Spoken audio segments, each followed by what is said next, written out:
నమస్తే అండి. ఇవాల్టి కథ సహజ సమీరం. రచించిన వారు ఉమాబాల చుండూరు గారు. అనంతరాంకి ఏం చేయాలో అర్థం కావడం లేదు. కొడుకు సమీరనందని చూస్తుంటే కొడుకు 9వ తరగతి చదువుతున్నాడు. మిగిలిన అందరి పిల్లల్లా ఉండటం లేదు. ఒక ఆట లేదు, స్నేహితులు లేరు, మొబైల్ ఫోన్ చూడడు, టీవీ చూడడు. మొత్తానికి ఈ కాలపు పిల్లల్లా లేడు. అందుకనే అనంతరాంకి వ్యధగా ఉంది. కొద్దిగా వివరంగా తెలుసుకోవాలంటే గతంలోకి వెళ్ళాలి. అనంతరాం తండ్రి విశ్వనాథ్ గారికి అనంతరాం కాకుండా ఒక కూతురు. ఆయన అమలాపురం దగ్గర ఒక చిన్న పల్లెటూరులో టీచర్. Anantharam software engineer.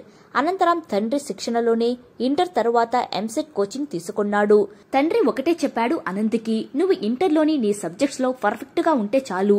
ఏ పేజీలో ఏముందో తెలిసేంతటగా చదవాలి. ఎక్కడ నుండి ప్రశ్న ఇచ్చినా జవాబు ఇచ్చేట్టు. ఇక ఎంసెట్ పద్ధతి తెలుసుకుంటే చాలు. నీకు నా మీద నమ్మకం లేకపోతే నిన్ను తప్పక కాకినాడలో గాని విజయవాడలో గాని కోచింగ్ సెంటర్లో జాయిన్ చేస్తాను. నేను డబ్బు ఆదా గురించి ఆలోచించి కాదు చెప్తుంది. నా మీద నమ్మకం, నీ మీద నమ్మకం, అంతే, ఆలోచించు అని. చిన్నప్పటి నుండి తండ్రి గురించి తెలిసిన అనంత్, మీరు చెప్పండి నాన్న అని తండ్రికి వదిలేశాడు. తండ్రే అప్పుడప్పుడు టెస్టులు పెట్టేవాడు. ఫిజిక్స్, కెమిస్ట్రీ, మ్యాథ్స్ లో తన శక్తినంతా దారబోసి కొడుకు పరిణితి సాధించేలా తర్ఫీదు ఇచ్చాడు. కొడుక్కి రిలాక్స్ అయ్యే టైం కూడా ఇచ్చేవాడు. ఆటలకి పంపించేవాడు. కొడుకుని ధీటుగా తయారు చేశాడు. కాకినాడ సెంటర్ కాబట్టి అక్కడే హోటల్లో ఒక రూమ్ తీసుకుని ముందు రోజే వెళ్లి అక్కడుండి మర్నాడు కొడుకు చేత పరీక్ష రాయించారు. అద్భుతమేమిటంటే కొడుక్కి ఎంసెట్ లో 248వ ర్యాంక్ వచ్చింది. అప్పుడు ఆశ్చర్యపోయారు. కోచింగ్ సెంటర్స్ వాళ్ళందరూ వెనుకబడ్డారు. వాళ్ల దగ్గర చదివినట్టు చెప్తే లక్షల్లో డబ్బిస్తామని కూడా ఆశ పెట్టారు. విశ్వానందం గారు ససేమీరా ఒప్పుకోలేదు. కొడుక్కి హైదరాబాద్ ఉస్మానియాలో ఫ్రీ సీట్ వచ్చింది. అనంత్ ఇంజనీరింగ్ కంప్లీట్ చేశాక గేట్ ఎంట్రన్స్ పరీక్ష రాసి సీట్ తెచ్చుకుని చెన్నైలో ఎంటెక్ చదివాడు. అనంత్కి మొదటి నుండి విదేశాల్లో చదవాలని లేదు. విశ్వనాథం గారు కొడుకు పై చదువు విషయం కొడుకు ఇష్టానికే వదిలేశారు. క్యాంపస్ ఇంటర్వ్యూలో అనంత్కి ముంబైలో సాఫ్ట్వేర్ కంపెనీలో ఉద్యోగం వచ్చింది. తరువాత ఒక 2 కంపెనీలు మారిన అనంతరం హైదరాబాదులో ఉద్యోగం వచ్చింది. అనంత్ తన క్లాస్మేట్ పంజాబీ అమ్మాయిని వివాహం చేసుకుంటానంటే కూడా అభ్యంతరం లేకపోయింది విశ్వనాథం గారికి. కోడలు పంజాబీ అయినా వెజిటేరియన్ అవడంతో అసలు సమస్య లేకపోయింది. లేకపోతే ఆయన భార్యకి కొంచెం నచ్చజెప్పి ఒప్పించాల్సి వచ్చేది. అంతే. ఆయనకి ఒక కొడుకు, పేరు సమీరానంద. ఆ అబ్బాయి 2వ తరగతి చదువుతుంటే అనంత్ డైరెక్టర్ అవడం వలన ఒక ప్రాజెక్ట్ మీద యుఎస్ పంపించారు. ఒక 2 ఏళ్లు ఉండాల్సి రావచ్చు అక్కడ సుమారుగా అని చెప్పారు. అప్పటికి అనంత్ భార్య ఉన్ముక్త 5వ నెల గర్భవతిగా ఉంది. 2 ఏళ్ల కోసం ఇక్కడ చదువు మాన్పించి కొత్త వాతావరణంలో పిల్లాడిని ఇబ్బంది పెట్టడం ఎందుకని తన కొడుకుని తండ్రి దగ్గర ఉంచి వెళదామని అనంత్ అనుకున్నాడు. ఉన్ముక్త కూడా అతని ఆలోచనని సమర్థించింది. తన పేరెంట్స్ చండీగఢ్లో ఉంటారు. కొడుక్కి అది ఇంకా కొత్త వాతావరణం అవుతుందనుకుంది. తాతగారి ఇంటికి తరచూ వెళ్ళొస్తూ ఉంటాడు కాబట్టి తాతాబామలతో సమీరకు కూడా బాగానే సన్నిహిత్యం ఉంది. దాంతో వాళ్ళ దగ్గర ఉండేందుకు సమీర్కేమీ అభ్యంతరం లేకపోయింది. అనంత్ వాళ్ళ తండ్రి దగ్గర కొడుకుని నిశ్చింతగా వదిలి అమెరికాకు వెళ్లిపోయారు. సమీర్ తాతగారి ఊళ్ళో స్కూల్లో చేరాడు. అప్పటికి ఆయనకి ఇంకో 2 ఏళ్లు సర్వీస్ ఉంది.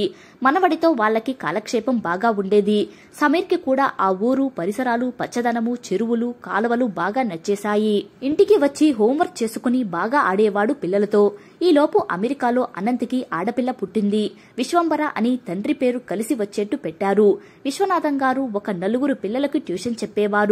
తాతగారే మనవడి చదువు పరీక్షించేవారు. ప్రత్యేకంగా ట్యూషన్ కి వెళ్లకుండా స్కూల్ కి మాత్రమే వెళ్ళొచ్చి రాత్రి 1 గంట చదువు, హోంవర్క్ చేస్తే సరిపోయేది సమీర్కి.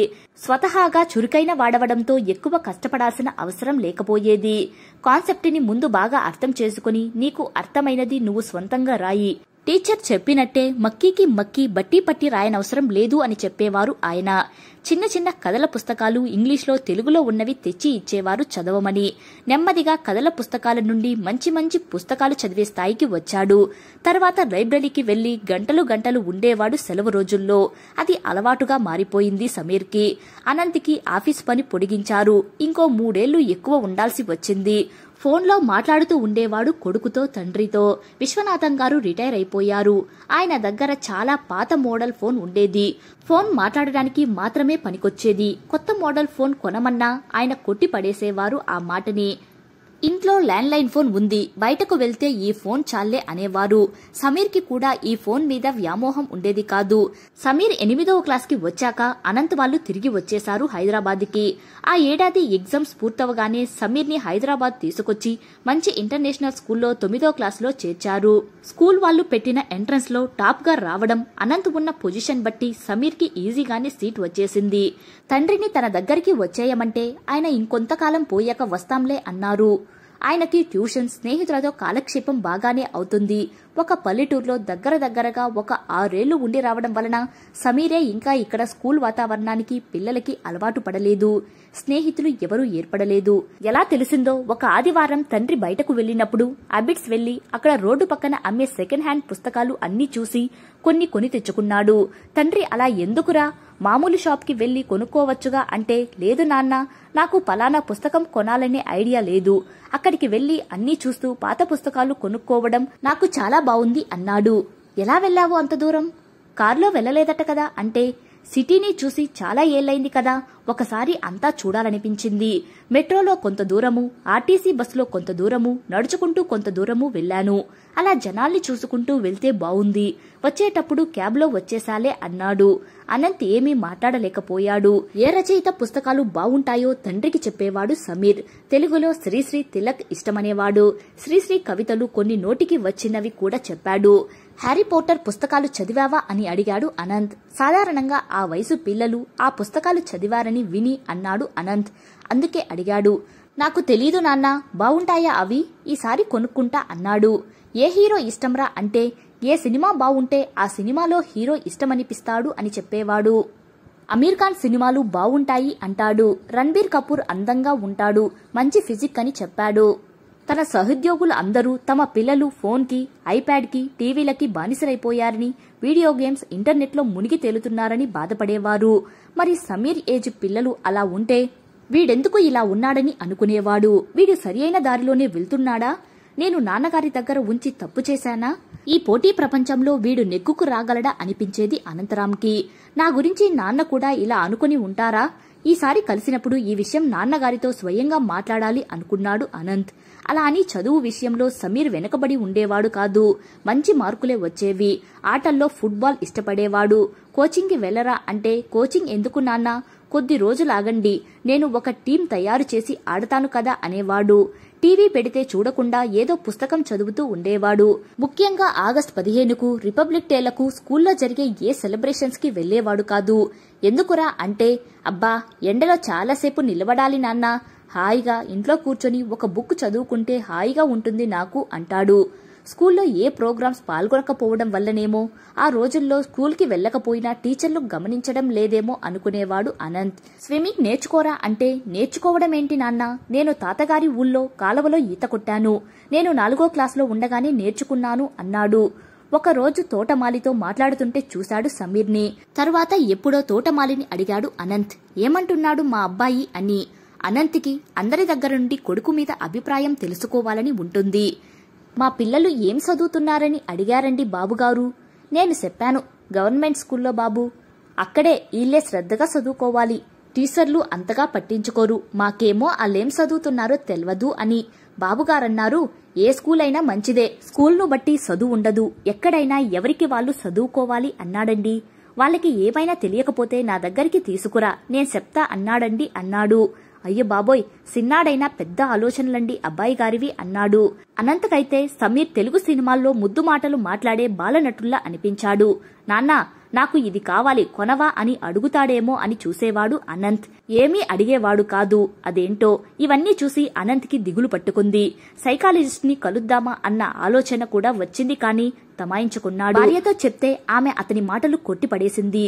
నాతో బాగానే మాట్లాడుతాడు, స్కూల్లో విషయాలు అన్నీ చెప్తాడు, విశ్వతో ఆడతాడు, నందు విషయంలో నాకేమీ భయం లేదు, వాడికి హిందీ వచ్చు, పంజాబీ అర్థం చేసుకుంటాడు, మా అమ్మా నాన్నలతో కూడా కొంచెం కొంచెం మాట్లాడుతాడు, తెలుగు ఇంగ్లీష్ ఎలాగూ వచ్చు, వాడు బాగానే ఉన్నాడు, చిన్నవాడు వేరే వాతావరణంలో అడ్జస్ట్ అవ్వడానికి టైం పడుతుందిలే, నువ్వు ఎక్కువ ఊహించుకోకు అనేసింది. ముక్త అంతే, అన్నీ తేలిగ్గా తీసుకుంటుంది అనుకున్నాడు అనంత్. ఇదిలా ఉండగా ఒకరోజు అనంత్కి స్కూల్ ప్రిన్సిపాల్ ఫోన్ చేసింది. ఒకసారి వచ్చి కలవమని. అప్పటికప్పుడు ఆఫీస్లో చెప్పేసి భార్యను తీసుకుని మరీ వెళ్లాడు అనంత్. కొడుకు గురించి ఏం చెప్తారు అని ఆందోళనగా ఉంది అనంత్కి. తను అనుకున్నట్టే వీళ్లు చెప్తే ఏం చెయ్యాలో అనే కంగారు కూడా ఉంది. ప్రిన్సిపల్ వారిద్దరిని కూర్చోమంది. వాటర్ కావాలా అని అడిగి స్టార్ట్ చేసింది చెప్పడం. చూడండి అనంత్, మీరిద్దరూ రావడం మంచిదయింది. మీ అబ్బాయి సమీర్ నంద గురించి మాట్లాడాలి. మీ వాడు చురుకైన వాడే, బాగా చదువుతాడు, బుద్ధిమంతుడు. అయితే అన్నిటికీ లాజికల్ గా ప్రశ్నిస్తాడు. టీచర్ డిక్టేట్ చేసింది రాయడు. ఎగ్జామ్స్ లో తను ఓన్ గా రాస్తాడు. ఏ ప్రశ్నకైనా ఆన్సర్ అడిగితే తప్పు రాశానా టీచర్ అని అడుగుతాడట. తప్పు కాకపోయినా అందరూ ఒక పద్ధతిలో ఉంటే ఇతనొక్కడు వేరేలా ఉండడమేంటి? అసలు ఈ ఎగ్జామ్స్ ఎందుకు టీచర్ అంటాడట. ఒక్క రోజులో చదివి పాస్ అవ్వచ్చు, ఒక వారం చదివితే ఫస్ట్ క్లాస్ లో కూడా పాస్ అవ్వచ్చు. వీటి ద్వారా ఎలా డిసైడ్ చేస్తారు స్టూడెంట్ ఎబిలిటీని అంటాడట. మీరు ఇయర్ అంతా అన్ని టెస్టుల్లో పర్ఫార్మెన్స్ ని బట్టి నెక్స్ట్ క్లాస్ కి పంపించండి. ఈ పరీక్షలు ఇదంతా ట్రాష్, శుద్ధ వేస్ట్ అన్నట్లు వాదిస్తాడట. వచ్చే సంవత్సరం 10th కి వస్తాడు. అదొక బెంచ్ మార్క్ లైఫ్ లో. మేము చెప్పినట్లు విని ఎగ్జామ్స్ లో రాస్తే బాగుంటుంది అన్నట్లు మీ వాడికి బయట ట్యూషన్ ఉందా అని అడిగింది ఆవిడ. లేదు అన్నారు ఇద్దరు. అవునా అని ఆశ్చర్యపోయిందావిడ. నేను మీ అబ్బాయి గురించి తెలుసుకున్నాను ప్రత్యేకంగా. ఇండిపెండెన్స్ డేకి రాడు, రిపబ్లిక్ డేకి రాడు, ఏ స్కూల్ ఫంక్షన్ కి రాడు, వేరే ఏ యాక్టివిటీస్ లోనూ పార్టిసిపేట్ చెయ్యడు అంటూ ఫిర్యాదు. క్లాస్ టీచర్ వచ్చింది ఈలోపు. ఆమెని అడిగారు క్లాస్లో ఎలా ఉంటారు అని. ఆమె ఏమీ కంప్లైంట్ గా చెప్పలేదు. పాఠాలు శ్రద్ధగా వింటాడట, సందేహాలు అడుగుతాడట, ఇద్దరు ముగ్గురతో బాగానే ఉంటాడట, అమ్మాయిలతో కూడా మాట్లాడుతాడట. సహ విద్యార్థుల నుండి కూడా సమీర్ మీద ఏమీ కంప్లైంట్స్ లేవని చెప్పింది టీచర్. కాకపోతే తక్కువ మాట్లాడతాడని, అందరిలా అల్లరి చేయడని కూడా చెప్పింది. అయితే మ్యాథ్స్ చెప్పే టీచర్ని స్కూల్ వాళ్ళు తీసేశారట. అది తెలిసి సమీర్ ఇద్దరు ముగ్గురు అబ్బాయిలతో వచ్చి ప్రిన్సిపల్ ని అడిగాడట ఎందుకు ఆమెని తీసేశారు అని. ఆమెని లీవ్ వేకెన్సీలో తీసుకున్నారట. క్వాలిఫైడ్ కాదట. క్వాలిఫైడ్ కాకపోతే ఏముంది, బాగా చెప్తున్నారు కదా, మాకు బాగా అర్థమవుతున్నాయి, ఆమెను ఉంచండి అని అడిగారట. మాకు కొన్ని రూల్స్ ఉంటాయి, పిల్లలకు చెప్పాల్సిన అవసరం లేదు, ఇలా అడగడం సరికాదు అందావిడ. అనంతరాంతో పాటు ఉన్ముక్త కూడా చెప్పింది. లేదు మేడం, మేము మా అబ్బాయికి నచ్చ చెప్తాం అని. ప్రిన్సిపాల్ క్లాస్ టీచర్ని వెళ్లిపోమని, మీతో అసలు ఇంకో ముఖ్య విషయం మాట్లాడాలి, అందుకే పిలిచాను. ఈ మధ్య మా స్కూల్లో ఒక సంఘటన జరిగింది, జరగకూడనిదే. మా స్కూల్లో మేల్ పీటీ టీచర్ ఒక 10th క్లాస్ అమ్మాయితో మిస్బిహేవ్ చేశాడట. ఆ టైంలో మీ సమీర్ ఆ రూమ్ లోకి వెళ్లాడట బాల్ తీసుకోవడానికి. ఆ టీచర్ ఇద్దరిని బెదిరించారట. ఈ విషయం ఎవరికీ చెప్పొద్దని, ఆ అమ్మాయి ఏడుస్తుంటే ప్రిన్సిపల్ కి చెబుదాం, ఏం భయం లేదని ఆ అమ్మాయికి ధైర్యం చెప్పి సమీర్ ఆ అమ్మాయిని తీసుకుని నా దగ్గరికి వచ్చాడు. ఆ అమ్మాయి జరిగిన విషయం చెప్పింది. మేము వెంటనే ఆ టీచర్ కి వార్నింగ్ ఇచ్చి టెర్మినేట్ చేసేశాం. నెక్స్ట్ డే ఆ అమ్మాయి పేరెంట్స్ ని పిలిచి జరిగింది చెప్పి పోలీస్ కంప్లైంట్ ఇవ్వొద్దని, మా స్కూల్ పరువు పోతుందని ప్రాధేయపడ్డాం. ఇక ముందు ఇలా జరగకుండా చూసుకుంటామని చాలా నచ్చజెప్పాం. వాళ్ళు వినకుండా వాళ్ళ అమ్మాయికి మా స్కూల్ నుండి టీసీ తీసుకుని తీసుకెళ్లిపోయారు. మేమెంత చెప్పినా వాళ్ళు ఈ స్కూల్లో ఉంచడానికి ఇష్టపడలేదు. ఇది దురదృష్టకర సంఘటన. అయితే మీ అబ్బాయికి ఈ విషయం తెలుసు, స్టూడెంట్స్ లో ఇంకెవరికీ తెలీదు. మీ సమీర్ నంద ఎవరికీ చెప్పకుండా మీరు చూడాలి, అది మీ బాధ్యత. ప్లీజ్ మాకు హెల్ప్ చేయండి. వేరే పిల్లాడు ఎవరైనా అయితే నేనే పిలిచి భయపెట్టేదాన్ని, కానీ ఈ విషయం తెలిసినవాడు మీ అబ్బాయి. తన మనసుకు నచ్చిందే చేస్తాడు తప్ప మేము చెప్పింది వినడు. అందుకే మిమ్మల్ని పిలిచాను అందావిడ. 2 నిమిషాలు కళ్ళు మూసుకుని తెరిచి చెప్పాడు అనంత్ స్పష్టంగా. మీరు ఈ రోజు మమ్మల్ని పిలిచి మా వాడి గురించి చెప్పడం చాలా మంచిదైంది. ఈ రోజు నాకు అద్భుతమైన రోజు. ఇంతకాలం నన్ను ఒక సందేహం పీడిస్తూ ఉండేది. మా సమీర్ అందరి పిల్లల్లా ఉన్నాడా, తేడాగా ఉన్నాడా అని, మా నాన్నగారి దగ్గర ఉంచి తప్పు చేశానా అని కూడా. ఈ రోజు నాకు చాలా సంతోషంగా ఉంది. నా కొడుకు అందరి పిల్లల్లాగే ఉన్నాడు, ఒక అడుగు ముందుకే ఉన్నాడు. వాడు ప్రశ్నిస్తున్నాడు, అది చాలు నాకు. తెలివిగా ప్రశ్నిస్తున్నాడు, ప్రశ్నించడానికి భయపడ్డం లేదు, అన్యాయాన్ని కూడా ఎదిరించగలడు. ఇంకొంచెం పెద్దయితే ఎంతో కొంత సమాజానికి మంచి చేస్తాడు, సమాజానికి ఉపయోగపడతాడు. వాడు ఈ పోటీ ప్రపంచంలో బ్రతకగలడా అనుకున్నాను. హాయిగా బ్రతుకుతాడు. ఇప్పుడున్న విద్యా వ్యవస్థలో తోటి పిల్లలతో సమానంగా పోటీ పడకపోవచ్చు, పర్వాలేదు. వాడే అనేక మంచి మార్గాలు వెతుక్కోగలడు, గౌరవంగా బతకగలడు. ఆగస్టు 15కి, జనవరి 26కి జెండాలు పట్టుకుని స్కూల్కి వస్తేనే దేశభక్తి ఉందని, దేశానికి ఏదో చేస్తారని అనుకోవడం తప్పు. ప్రశ్నించే ఆలోచన, ధైర్యం ఉన్నవాడు చాలు సమాజానికి. నాకు ఎంతో భరోసా వచ్చింది. నేను వాడిని మా నాన్నగారి దగ్గర సరియైన వయసులో ఉంచి మంచి పని చేశాను. నా కొడుకుని సానబెట్టి వజ్రంలా చేసి నా చేతిలో పెట్టారు నాన్న. దాని విలువ నాకు ఇప్పుడే తెలుస్తోంది. పోతే మీరు మా అబ్బాయితో ఏదో చెప్పొద్దని మమ్మల్ని చెప్పమంటున్నారు. సారీ. తప్పుని తప్పని చెప్పకు అని నేను చెప్పను. వాడంతటా వాడు మర్చిపోయి ఊరుకుంటే సరే, కావాలంటే మీ స్కూల్ నుండి తీసుకుపోమ్మంటే తీసుకుని వెళ్ళిపోతా. వాడిని ఏ స్కూల్లో వేసినా చదువుతాడు అనే నమ్మకం కలిగింది నాకు. ఫైనల్ గా ఒక విషయం చెప్పి ముగిస్తా, ఇక్కడ చెప్పడం అవసరం. అమితాబ్ బచ్చన్ 16 ఏళ్లప్పుడు బయట ఒక అమ్మాయితో మాట్లాడుతుంటే అమితాబ్ బచ్చన్ తల్లి స్నేహితురాలు చూసి అమితాబ్ తల్లికి చెప్పిందట, మీ అబ్బాయి ఎవరో అమ్మాయితో మాట్లాడుతున్నాడు, జాగ్రత్త అని. అది విని అమితాబ్ తల్లి తేజీ బచ్చన్ గారు అన్నారట, థ్యాంక్ గాడ్, నా కొడుకు 16 ఏళ్ల అబ్బాయి ఎలా ఉండాలో అలానే ఉన్నాడు అని. ఈ మధ్య ఆయన ఒక ఇంటర్వ్యూలో తన తల్లి గురించి చెప్తే విన్నాను. ఇప్పుడు నాకు కూడా తెలిసింది, మా అబ్బాయి అందరూ అబ్బాయిలాగే ఉన్నాడు, మరింత పరిణితితో. వాడిని నేను అర్థం చేసుకోలేకపోయాను. కిటికీలోంచి వస్తున్న చల్లని సహజమైన సమీరాన్ని గుర్తించి ఆస్వాదించకుండా గది తలుపులు మూసేసి కూర్చొని ఉక్కిరి బిక్కిరి అవుతున్నాను అనవసరంగా. మీరు మా అబ్బాయి గురించి చెప్పి నాకు చాలా సహాయం చేశారు. నమస్తే అని ప్రిన్సిపల్ ఆశ్చర్యంగా చూస్తుండగా భార్యతో బయటికి అడుగు వేశాడు. అతని నడకలో కొడుకి భవిష్యత్తు పైన ఎంతో నిశ్చింత కనిపిస్తోంది. కథ నచ్చితే లైక్ చేయండి. ఇలాంటి మరిన్ని వీడియోస్ కోసం మన ఛానల్ని సబ్స్క్రైబ్ చేసుకోండి. మరో మంచి కథతో మళ్ళీ కలుద్దాం. Thank you.